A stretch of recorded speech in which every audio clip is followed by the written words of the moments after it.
I'm gonna show you how to do a mine fire simulation in 3 easy steps. Wow, so amazing. You know that safety is important to every mine operation. So, knowing what could occur if a fire takes place is of crucial importance. A mine fire simulation is so useful to develop an emergency response plan. So, I'm gonna show you how to do this mine fire simulation using benzene in 3 easy steps. Wow, so amazing. But before you do a mine fire simulation, you first have to have this first requirement. What's that? Your benzene model has to be calibrated properly. Has to be so realistic. You can say, what I have in the computer is exactly what I have in my mind. Did you get that? Oh yes. Perfect. So now, we are gonna move into the 3 steps I talked to you about. What's the first step? First step, you gotta put some parameters into your benzene model. For example, go to settings, then settings again, then simulation, and in dynamic increment, make sure there is 1 second. Oh.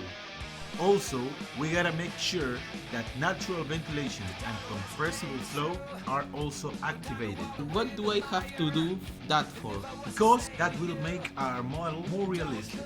So then we double click in the branch we have chosen to be the place of our fire, go to the vent fire window and put some parameters. What parameters? Well, for example, if you have decided that scoop's gonna be burning, then what parts of that scoop are actually going to be burning?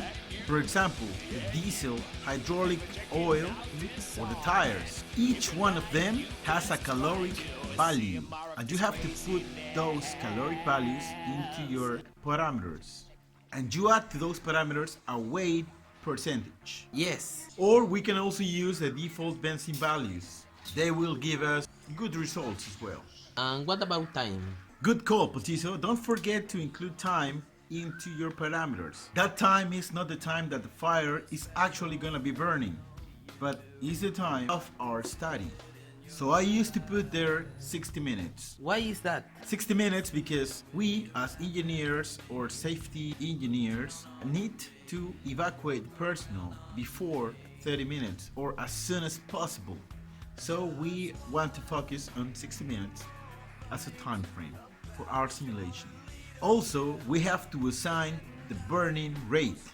That means how much kilograms are going to be burning within some period of time. Give me an example. If we have 1000 kilograms and we determine that they are going to be burned in 5 hours, then our burning rate will be 200 kilograms per hour. Oh yes. Then we got into our second step, Okay. which is to color the carbon monoxide concentrations. What is carbon monoxide? Carbon monoxide is the most dangerous gas in fires. According to its concentrations, it could be lethal. It could kill you, Petiso. Oh, Daniel. So we go to layers and put gas and CO, which is carbon monoxide. So benzene is gonna show us how the carbon monoxide spreads in our mine ventilation circuit during the fire. So you will see which part of your mine is gonna have a lot of carbon monoxide. Thus, which part of your mine is gonna be so dangerous for our personnel to be in there. And so we can develop an emergency response plan according to that. The final and third step would be to set time frames. So, Why? because according to the time frame, let's say 5 minutes, 15 minutes, 30 minutes, or 60 minutes of the fire being initiated, we can see what happens to our mine. Really? So once the ventilation engineer has seen what happens to the mine, then the ventilation engineer can establish some controls. What kind of controls? For example, turning off a fan, putting a door or a wall so we can block the way of some possible airway, which is going to be supplying oxygen to the fire. Then the mine ventilation engineer will simulate again the model with the controls that he has thought about. And so the engineer can see how effective his controls are during a mine fire.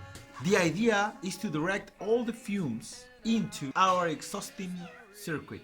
The cat. As I told you, Petiso, first you gotta have your mine ventilation model updated and calibrated so accurately that it has to be realistic.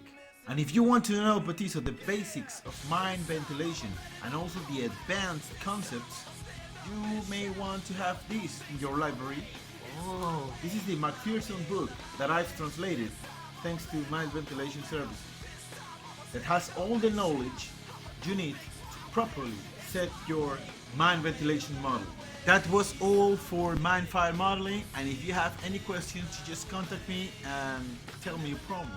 See you next time. Say goodbye, Petiso. Goodbye. See you next time.